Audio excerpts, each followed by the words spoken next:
নাজিব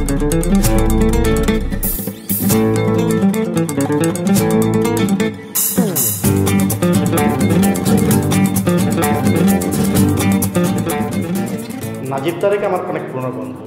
আমাদের ঢাকা শহরের আমাদের বেড়ে ওঠা, নাজিবের বেড়ে ওঠা একই সমসাময়িকে আমরা উঠেছি।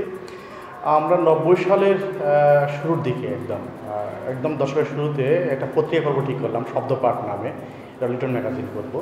তো জাহাঙ্গীরনগরে আমরা যারা কাজ করছিলাম, তখন রাশেদ নামে আমাদের এক বন্ধু নাটক করতো।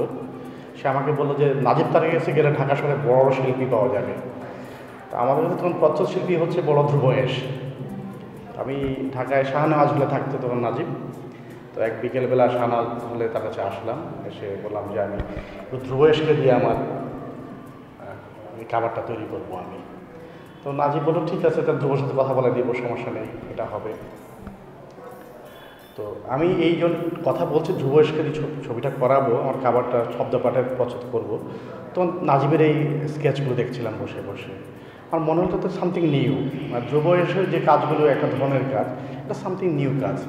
তা আমি পরে আস্তে আস্তে একটুখানি তাকে বলেই বললাম যে আচ্ছা একটা কাজ করলে হয় না, আমাদের তরুণ কাজ, আমি যে কথা ফিরিয়ে নিচ্ছি আসলে, আমার তরুণদের নিয়ে কাজ করলে ভালো হয়, যদি আপনি দরকার নেই আমাদের ধ্রুবয়েশের, আপনি কাজটা করে দেন আমাদেরকে। তো প্রথমে তার অভিমান হলো একটুখানি, যে আমরা প্রথমে তাকে আমরা না বলে এটা বললাম। তারপর বন্ধু বলে আমরা আড্ডাটা দিয়ে চাটা খেয়ে একটু তার অভিমান নেমে এলো, তারপর সে কাজটা করলো। এবং বিষয়কর হলো যে এই তারেক যে আমাদের কাজটা করতে শুরু করলো, এটা ছিল তারেকের প্রথম ঢাকা শহরে কোনো দিনাজপুর থেকে আসার পরে প্রথম কোনো লিটন ম্যাগাজিনে প্রচ্ছদ করার কাজ, প্রথম কাজ, এটা শব্দপাঠের প্রথম সংখ্যাটা। তারপর যতগুলো সংখ্যা বেরিয়েছে, এরপর ঢাকায় আমাদের সময়ে যতগুলো পত্রিকা বেরিয়েছে, কিউপিড, সূচক, উত্তর আধুনিক, স্বাতন্ত্র, সবগুলো কাজ নাজিবের করা।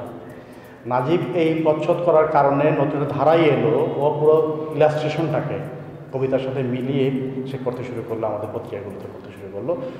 শুধু এখানে সে থেমে থাকলো না, সে যেটা করলো, পরে বাংলা একাডেমিতে একটা বই লিখলো, সে একটা বই লিখলো, কবিতায় চিত্রকলা, কবিতার চিত্রায়ন নামে একটা বই লিখলো। এই প্রথমবারের মতো চিত্রকলার সাথে কবিতার সংযোগ স্থাপিত হলো। আমরা বলি যেখানে কথার শেষ সেখানে কবিতার শুরু, যেখানে কবিতার শেষ সেখানে সঙ্গীতের শুরু, যেখানে সঙ্গীতের শেষ সেখানে চিত্রকলার শুরু। নাজিব সেই অনেক দূরবর্তী বিষয়কে, কবিতা এবং এই চিত্রকলাকে এক জায়গায় নিয়ে এসেছিল।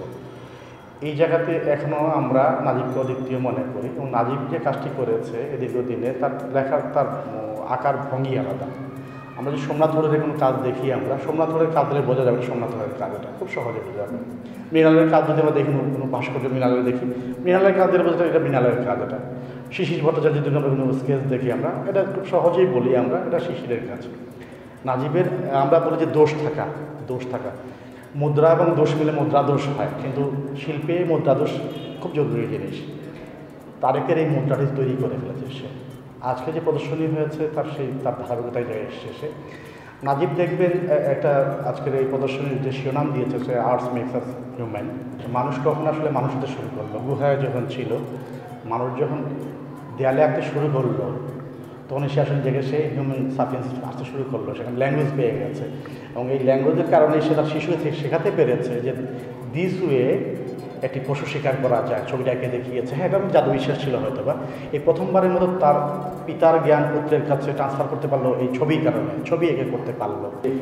লেখা ব্যাপারটা, অক্ষর যেগুলো এগুলো চিত্রকলা, আসলে চিত্র ছিল, এগুলো আমরা পরে হাইরোগ্লিফস বলি আমরা সাধারণত। হাইরোগ্লিফস কিন্তু অক্ষর, এগুলো অক্ষর, চিত্রগুলোকে পরে অক্ষর সাইন হিসেবে রূপান্তর করা হয়েছে।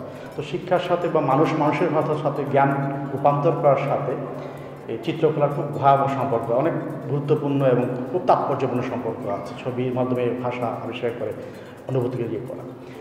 নাজিবের ছবিগুলো শুরুতে দেখবেন আপনারা, তার বলার ভঙ্গিটা, ছবির আঁকার ভঙ্গিটা একদম পৃথক। সে অনেকগুলো ভাগ করে তার চিত্রগুলোকে, ভেঙে টুকরো করে ফেলে সে, এবং মনে হয় যে কিউবিস বলতে না, যে কিউবিস শিল্পীর মধ্যে কাজ করে তলে ভাগ করছে, সে তলগুলো এক জায়গায় করছে, সে না, তারটা একটু আলাদা। সে দেখবে যে ছবিগুলো অনেকগুলো তলে ভাগ করছে, ঠিকই আছে, কিন্তু বিচ্ছিন্ন, কিন্তু ছবিগুলো যেন এক জায়গায় করছে, দেখবে যে সবগুলো মিলে একটা হারমোনি তৈরি হচ্ছে। এবং এটা দেখবেন ছবিতে আমরা খুব ভালো একটা কথা বলি যে ছবিতে ব্যালেন্স তৈরি করা, কোনো কিছু ব্যালেন্স রাখা খুব বড় ব্যাপার। এমনকি ও যখন এই টুকরোগুলো এক জায়গায় করছে, দেখবেন ওটার পেছনে যেহেতু তার সাইন, তার যখন স্বাক্ষর দিচ্ছে তার সাথে সম্পর্কিত ওটা হয়ে যাচ্ছে এবং দেখে মনে হবে সব কিছু মিলে একটা সাম্য তৈরি হয়েছে, ছবিটি কোথাও ছুলে যায়নি, একদিকে ভারী হয়ে যায় নাই। এটি নাজবিরের বড় ঘটনা। নাজিব শুরু করেছিল রেখা দিয়ে, রেখাগুলো ভাঙা তলগুলো এক জায়গায় শুরু করেছিল এবং এর মধ্যে সে রঙ যুক্ত করেছে, রঙের মধ্যে জিনিসটা এসছে। প্রথম মনে হয় যে রঙগুলো বিপরীত কন্ট্রাস্ট করছে, তা না, সবগুলো এক জায়গায় নিয়ে এসে একটা ছবি দাঁড়াবে যে ওই অনৈক্যের মধ্যে একটা ঐক্যের টান তৈরি করতে পারে সে। এবং তার রেখাগুলোর মধ্যে টের পায় যে নাজিবের রেখাগুলো যাচ্ছে, প্রথমে একটু আপাত মনে যে বিশৃঙ্খল রাগী রেখা, এগুলো রাগী রেখা মিলে একটি প্যালব একটি মানে তৈরি করছে। নাজিব তারিখের এই প্রদর্শনীর মধ্যে জিনিসটি আরও পরিপূর্ণভাবে এসছে। আমরা নাজিব তো 2 থেকে 2.5 দশক ধরে যে ছবিগুলো আঁকতে শুরু করেছে, ছবিগুলো আজ জায়গায় এসছে, এই প্রদর্শনীর ভিতর দিয়ে তার একটা পরিপূর্ণ রূপ এবং তার একটি সংহত রূপ বোধ হয় দেখা যাচ্ছে।